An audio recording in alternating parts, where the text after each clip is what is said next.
step in the room. So I transferred to Lincoln University from Mizzou, and I was still that guy, like, you know, people coming on campus and we just roast people, you know, having fun. They got a bridge that goes from the library to the street. And I used to hang out on that bridge. I was skipping class and stuff. Joe Torry was in the crowd. He's alumni from Lincoln U. Yeah, Joe Torry. So this was homecoming week. And in 2 days, there was going to be the actual comedy show. Him, this dude named Steve Brown, a couple other comics, Arvin Mitchell, and who else? Anyways, but so I remember poking fun at him while I was on stage, and so after I won it, I came out into the crowd, and he was like, "You think you funny, nigga, huh? That's you think you funny? Yeah, that's it. Oh, yeah." And that's what the joke I made. I had a brush, and I threw the brush. That's what it was. Like Tupac threw his brush. So he was like, You think you funny, huh, bro?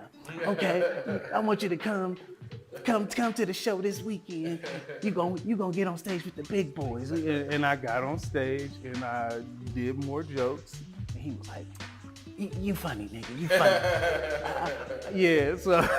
So he was like, "Listen, I want you to go. Here's some numbers." Him and this guy Arvin Mitchell, both from St. Louis. It's like, "Man, we're gonna refer you to some clubs." And he said, "Just go. And here's the names and numbers," and so they would have open mics, and then they would have a headliner on Wednesdays and Thursdays. One was called Two Brothers. The other one was, it was like, I can't remember the name of the club, but these were like basically 30 and up clubs. It's almost like if somebody did comedy at Body Works or something like that.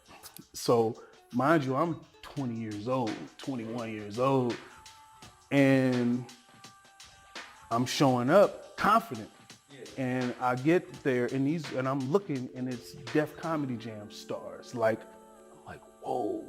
And I go up first, and I didn't cuss at the time. I never cursed. So I get up there and I'm saying my jokes, and the crowd was chuckling, and I was like, this was my first time. I remember recording it on a camcorder, like an old tape camcorder, and it was okay. Until I got off stage, and then the Def Comedy Jam, like this dude named Will Sylvance, and I can't remember the other name, and dude Hamburger, he used to be like Hamburger. They got up there and murdered, and I was like, oh, that's how I'm supposed to do comedy. And for me, I'm getting co-signed by people who are on Def Comedy Jam and Comic View at the time, and those were notable shows. And then they like, hey man, I like you. When I come to your city, I want you to open up for me, and I'm being put up. Know how I do, yeah, I be dropping gems.